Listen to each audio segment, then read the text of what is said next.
وذكر فإن الذكرى تنفع المؤمنين.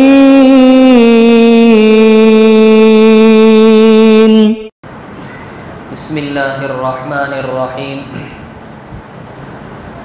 الحمد لله رب العالمين والعاقبة للمتقين والصلاة والسلام على سيد الأنبياء والمرسلين سيدنا ومولانا محمد بن عبد الله الأمين وعلى آله وأصحابه أجمعين. أما بعد، فأعوذ بالله من الشيطان الرجيم. بسم الله الرحمن الرحيم. يا أيها الذين آمنوا اتقوا الله حق تقاته ولا تموتن إلا وأنتم مسلمون. وقال الله تعالى: يا أيها الذين آمنوا اتقوا الله وقولوا قولا سديدا.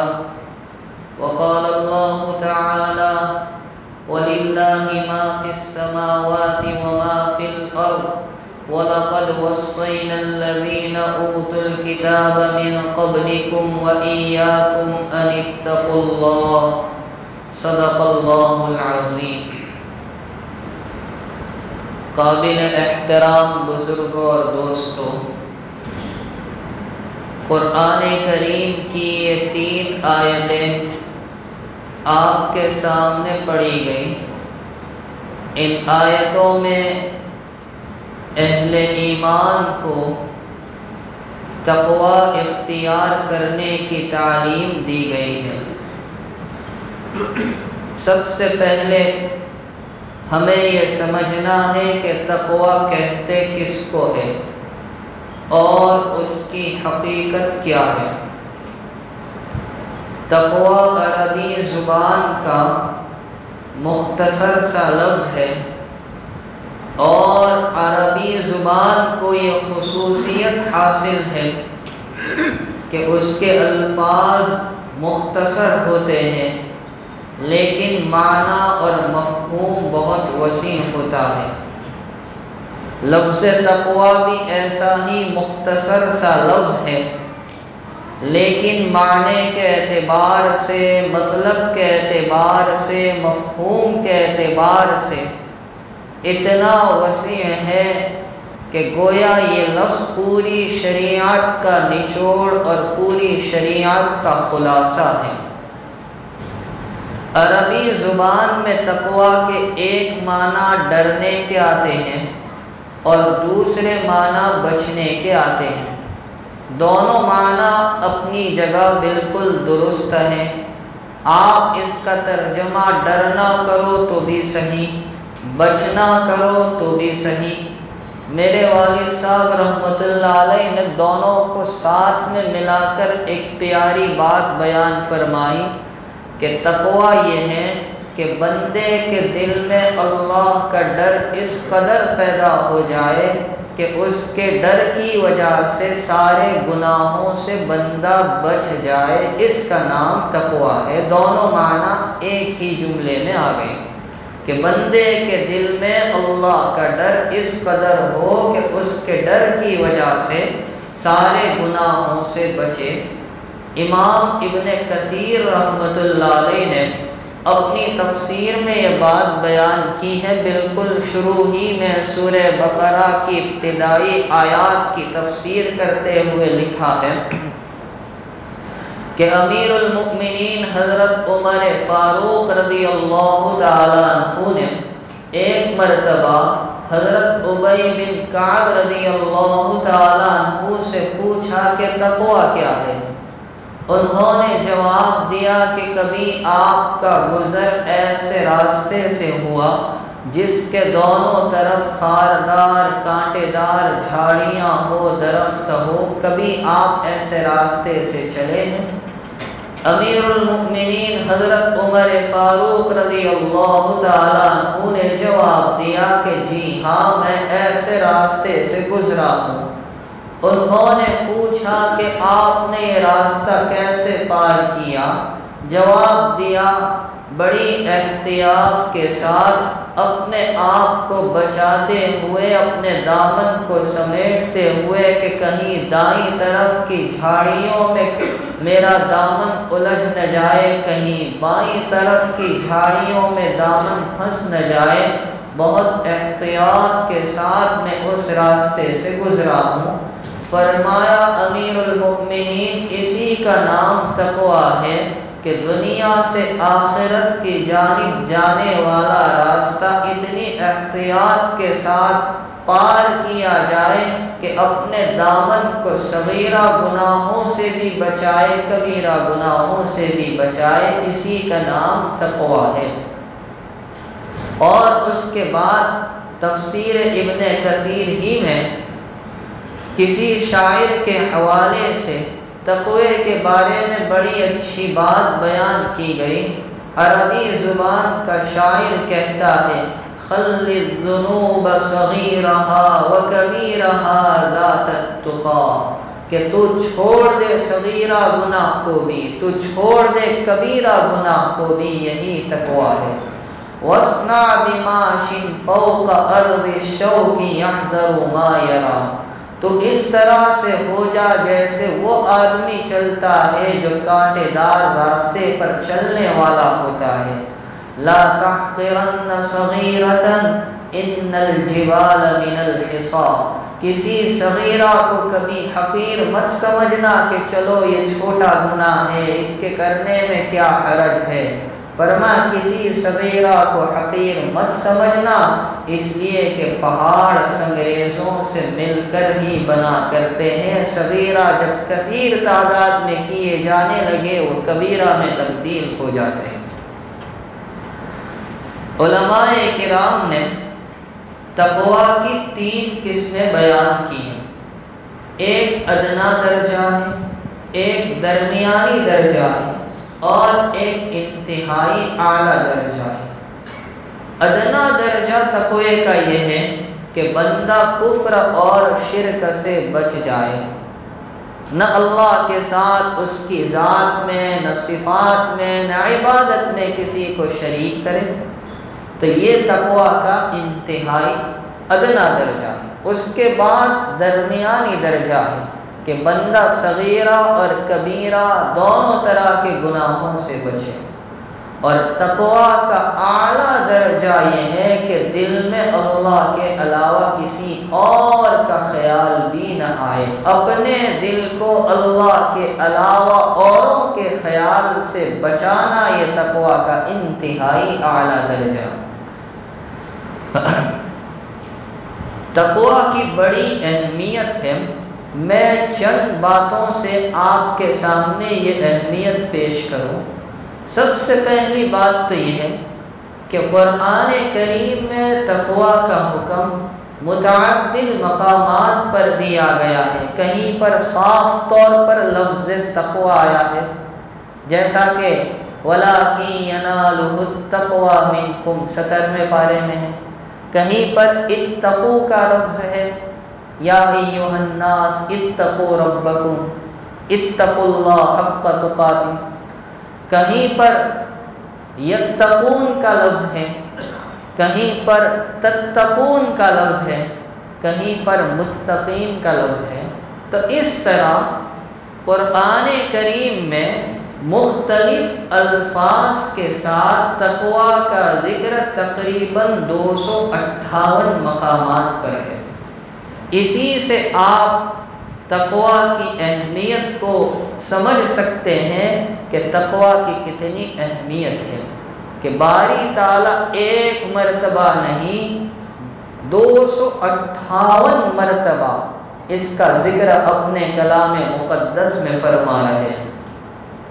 دوسری بات، اللہ تبارک و تعالی نے اس امت کو بھی اور اس امت سے پہلے جو امتیں گزری ہیں ان کو بھی تقویٰ کی وصیت فرمائی ہے۔ اسی لیے میں نے شروع میں 5ویں پارے کی آیت پڑھی، وَلِلَّهِ مَا فِي السَّمَاوَاتِ وَمَا فِي الْأَرْضِ وَلَقَدْ وَصَّيْنَا الَّذِينَ أُوتُوا الْكِتَابَ مِنْ قَبْلِكُمْ وَإِيَّاكُمْ أَنِ اتَّقُوا اللَّهَ کہ ہم نے وصیت کی، ہم نے تاکیدی حکم دیا ان لوگوں کو جن کو تم سے پہلے کتاب دی گئی، یعنی یہود و نصارہ کو، اور ہم نے تم کو بھی حکم دیا تاکیدی طور پر کس بات کا؟ ان اتقوا اللہ، کہ تم اللہ سے ڈرو، تقوی اختیار کرو۔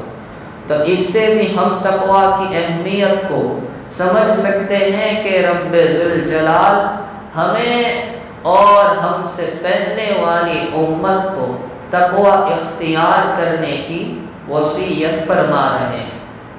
تیسری بات، جملہ انبیاء کرام علیہم الصلاۃ والسلام نے اپنی اپنی قوم کو تقوی کی وصیت فرمائی، تقوی کی تعلیم دی ہے۔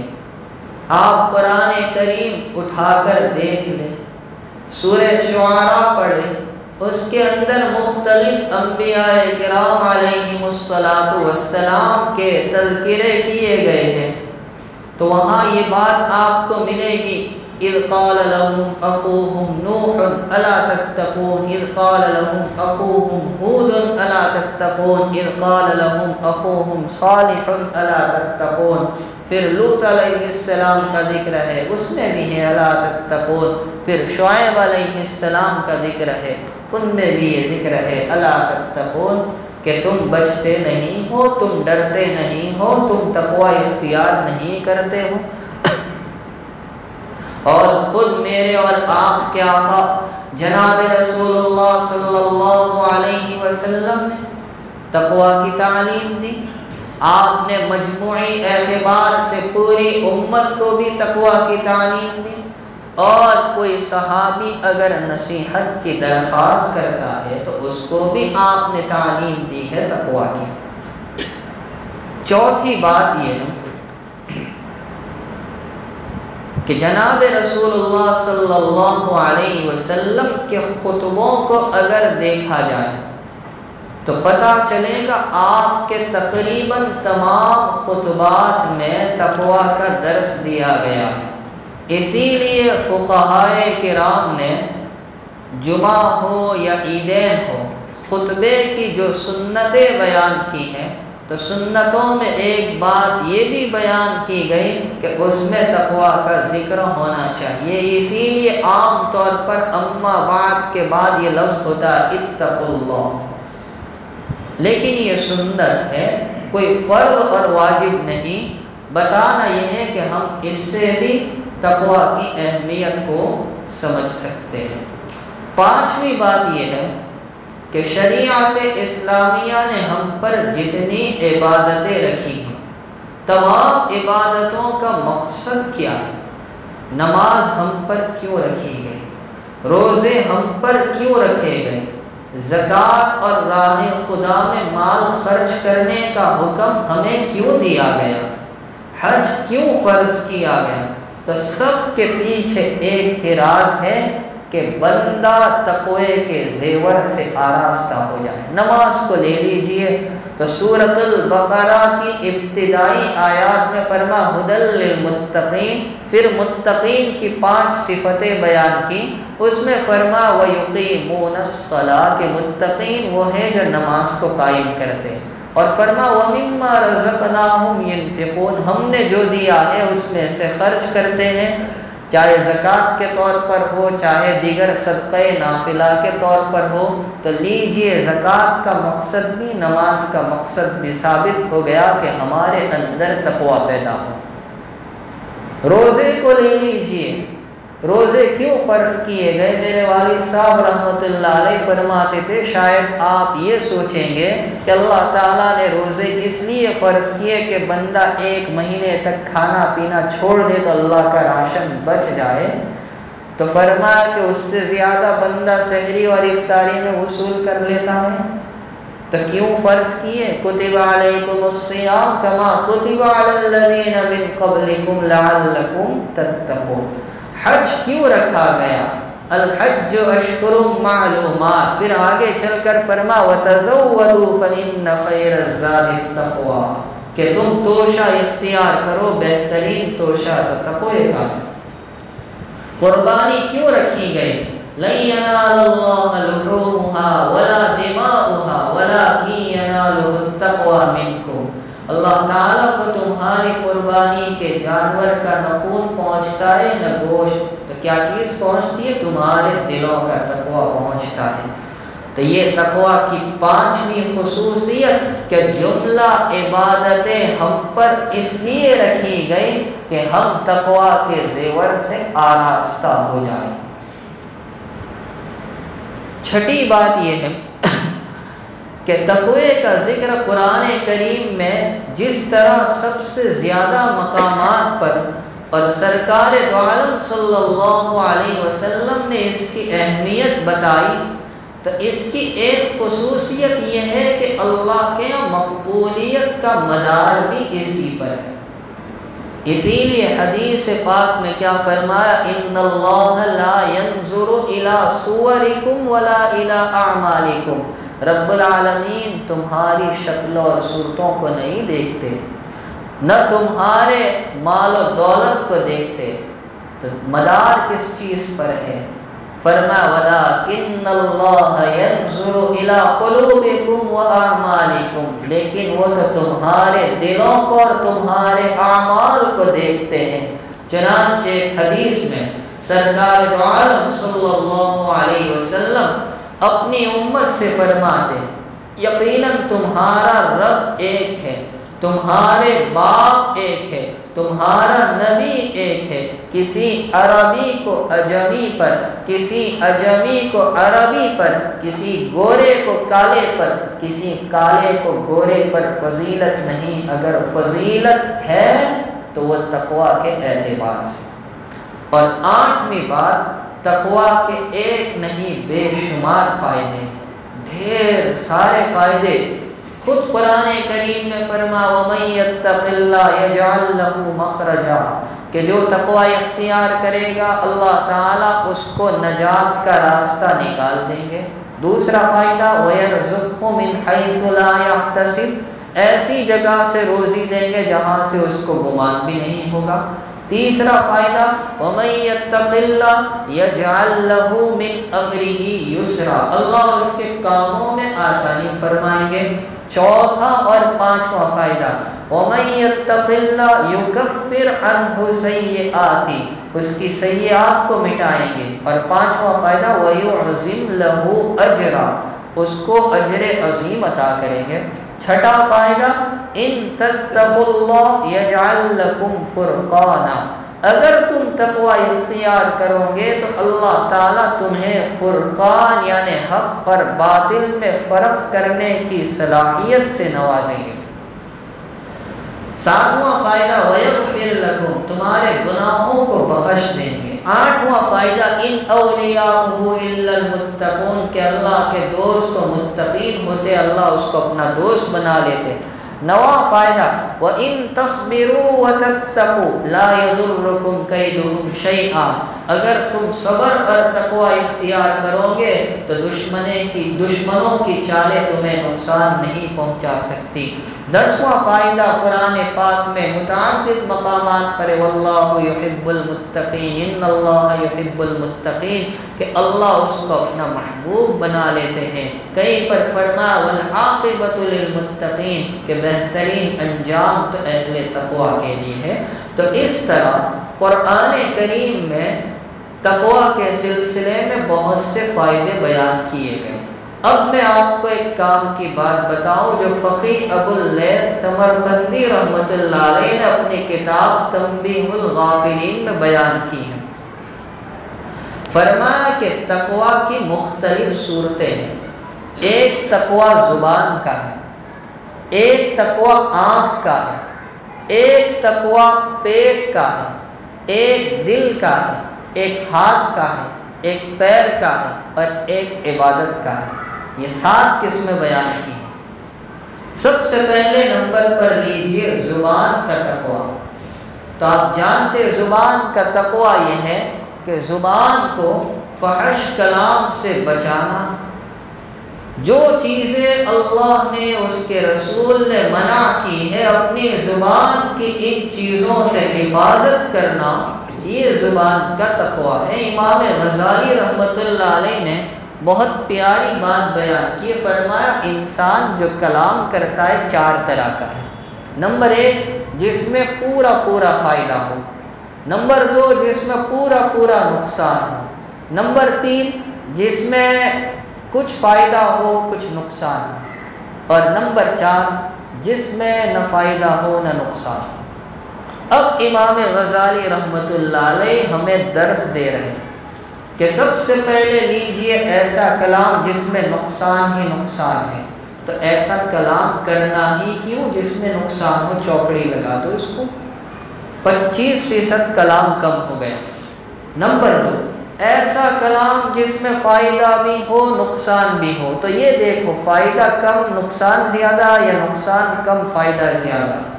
اگر فائدہ کم ہے نقصان زیادہ ہے، اس کو بھی چوکڑی لگا دو، ایسا کلام کیوں کرنا جس میں نقصان زیادہ ہو، اور 25% کلام کم ہو گیا۔ اب لیجیے وہ کلام جس میں نہ فائدہ ہو نہ نقصان، تو ایسا کلام کرنا ہی کیوں جس میں فائدہ بھی نہ ہو نقصان بھی نہ ہو، اس کو بھی چوکڑی لگا دو۔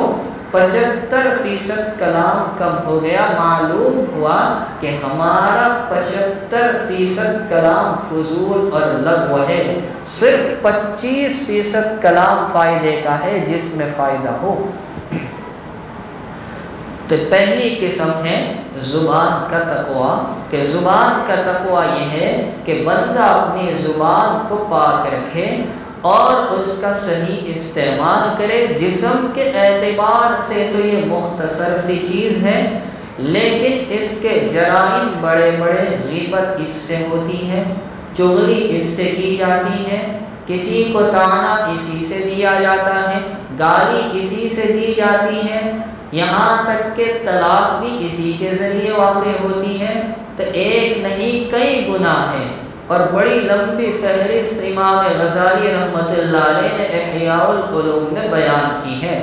تو پہلی قسم ہے زبان کا تقویٰ، کہ زبان کو گناہوں سے بچانا اور اس کا صحیح استعمال کرنا، اپنی زبان کو تسبیح میں، تحمید میں، اللہ کے ذکر میں، نبی کریم صلی اللہ علیہ وسلم پر درود شریف پڑھنے میں، کلام اللہ شریف کی تلاوت میں جاری رکھنا، تو یہ زبان کا تقویٰ ہو۔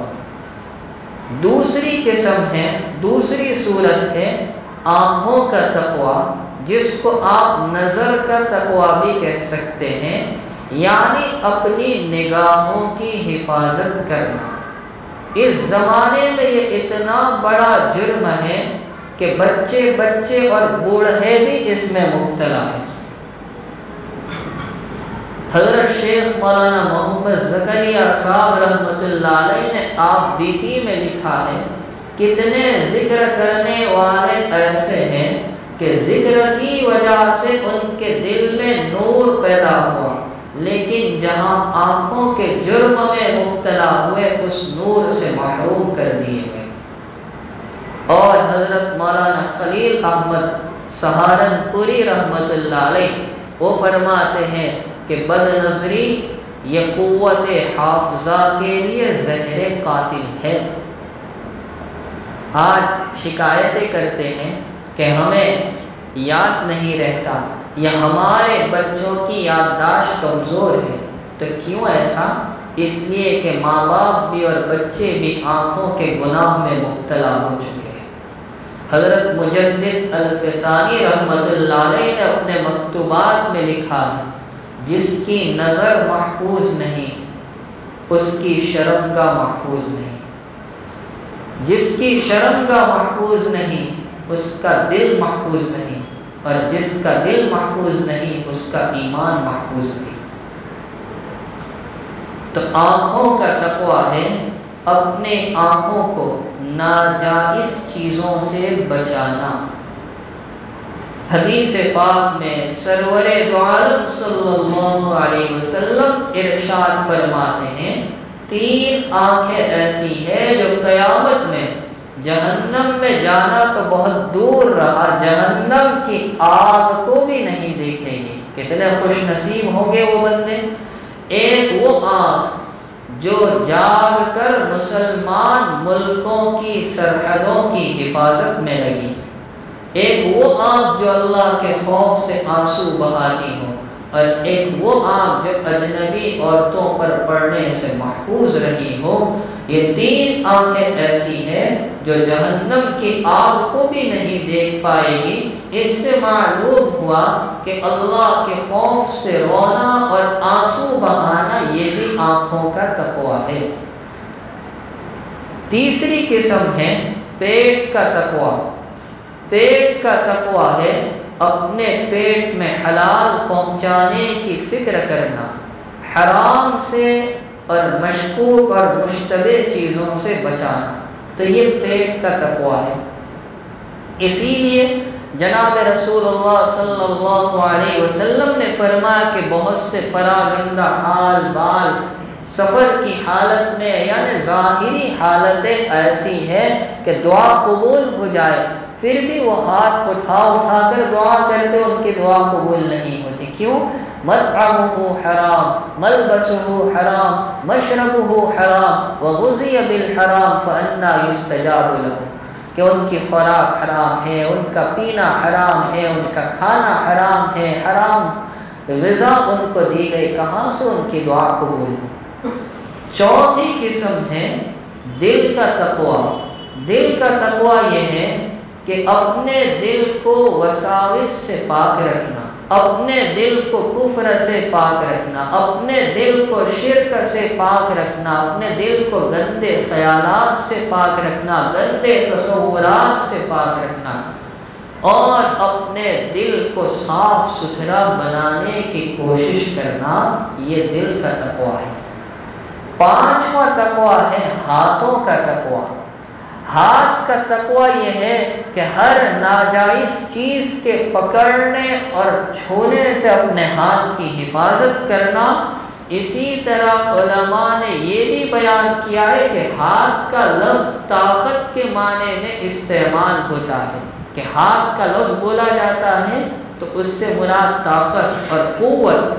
معلوم ہوا ہاتھوں کا تقویٰ یہ بھی ہے کہ اپنی طاقت و قوت کا ناجائز مقام میں استعمال نہ کرنا۔ چھٹی صورت ہے پیروں کا تقویٰ، قدم کا تقویٰ۔ وہ یہ ہے کہ اپنا ہر اٹھنے والا قدم اٹھانے سے پہلے سوچ لو کہ نیک کام میں اٹھ رہا ہے یا گناہ کے کام۔ اگر گناہ کے لیے اٹھے گا تو ہر قدم پر برائی لکھی جائے گی، اور اگر نیکی کے لیے اٹھ رہا ہے، مثلا مسجد جانے کے لیے یا کسی غریب کی مدد کے لیے یا کسی کے جنازے میں شرکت کے لیے یا کسی کی عیادت کے لیے یا حج وغیرہ کے لیے، تو آپ جانتے ہیں کہ ایسی صورت میں ہر قدم پر کتنے فائدے ہیں کہ آپ کے گناہ معاف ہوتے ہیں، نیکیاں ملتی ہیں، درجات بلند ہوتے ہیں۔ تو یہ قدم کا تقویٰ۔ اور ساتویں صورت ہے عبادت کا تقویٰ۔ عبادت کا تقویٰ یہ ہے کہ عبادت کی جائے تو خالص اللہ کے لیے، اس کے ساتھ کسی کو شریک نہ کرنا، ریاکاری اور دکھاوے کے لیے عبادت نہ ہو، بلکہ جنت و جہنم کے لیے بھی عبادت نہ ہو کہ میں عبادت اس لیے کرتا ہوں کہ مجھے جنت مل جائے، جہنم سے بچ جاؤں۔ رابعہ بصریہ رحمۃ اللہ علیہ، ان پر ایک مرتبہ وجد کی کیفیت طاری ہوئی، ایک ہاتھ میں برتن، اس میں انگارے، دوسرے ہاتھ میں برتن، اس میں پانی ہے۔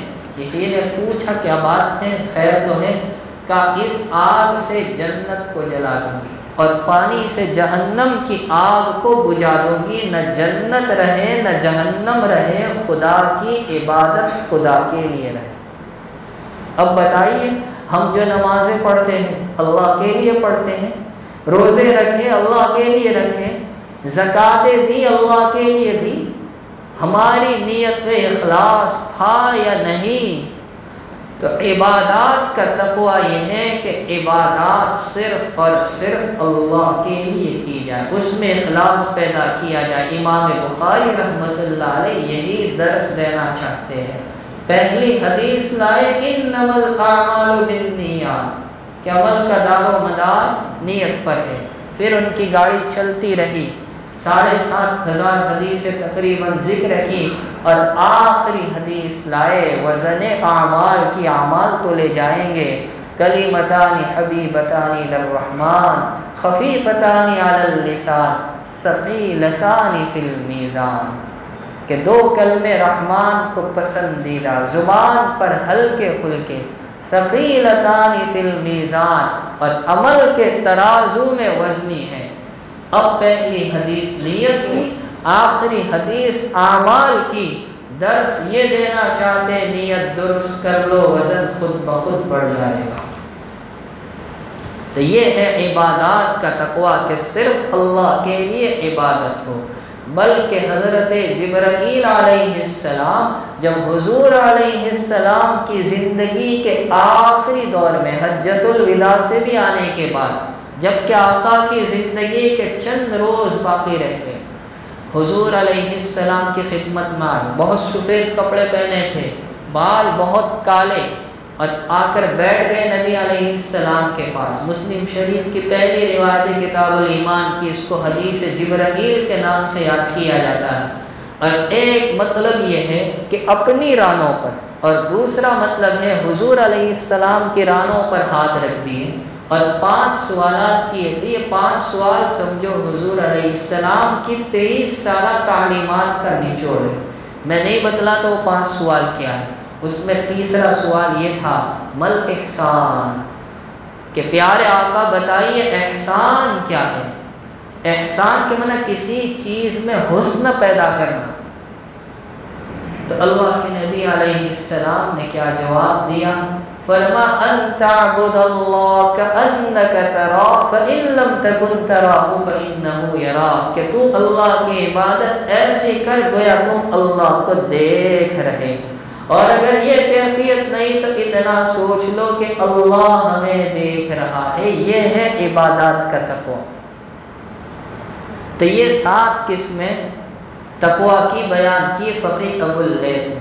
اب آخری بات یہ ہے کہ تقویٰ کے بھی کچھ تقاضے ہیں، اگر ان تقاضوں کو پورا کیا جائے تو تقویٰ کامل ہوگا، اور اگر ان تقویٰ کے تقاضوں کو پورا نہیں کیا جاتا تو ہمارا تقویٰ کامل نہیں بلکہ ناقص پر ادھورا ہے۔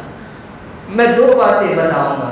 ایک بات تو یہ ہے، یعنی تقویٰ کا ایک تقاضا یہ ہے کہ دل میں کھٹکنے والی چیزوں کو چھوڑ دیا جائے، یہ اصل تقویٰ ہے۔ جو چیز بھی دل میں شبہ پیدا کرے، کھٹکے، اس کو چھوڑ دو، یہ تقویٰ ہے۔ اور اسی کی تعلیم نبی علیہ السلام نے بھی دی ہے۔ صحابی نے حضور سے پوچھا تھا نیکی اور بدی کے بارے میں، تو فرما اپنے دل سے پوچھو، آپ کا دل کیا کہتا ہے؟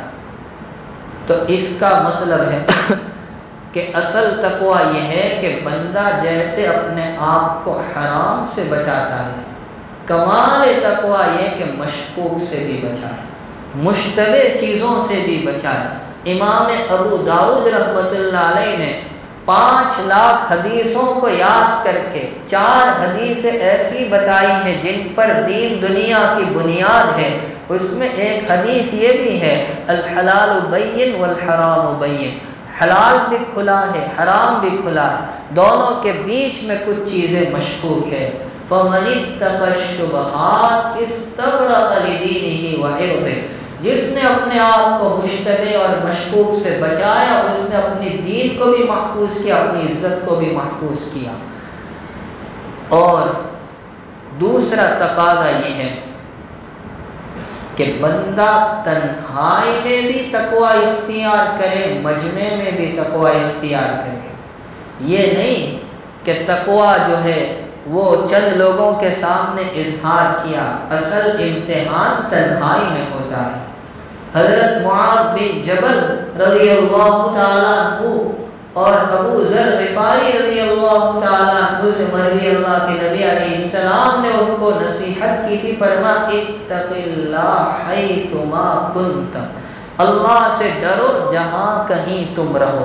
اور ایک روایت میں فرما ثلاث منجیات و ثلاث مہلکات، تین چیزیں نجات دینے والی ہیں، تین چیزیں ہلاک کرنے والی، چھ میں سے ایک ہی بات بتاتا ہوں۔ نجات دینے والی پہلی چیز آقا نے فرمایا اللہ سے ڈرنا، فی السر والعلن، تنہائی میں بھی، مجمع میں بھی، خلوت میں بھی، جلوت میں بھی، کوئی ہو تب بھی کوئی نہ ہو تب بھی۔ تو یہ ہے تقویٰ کا تقاضا کہ اپنے آپ کو مشتبہ اور مشکوک چیز سے بچانا اور ہر حال میں تقویٰ اختیار کرنا۔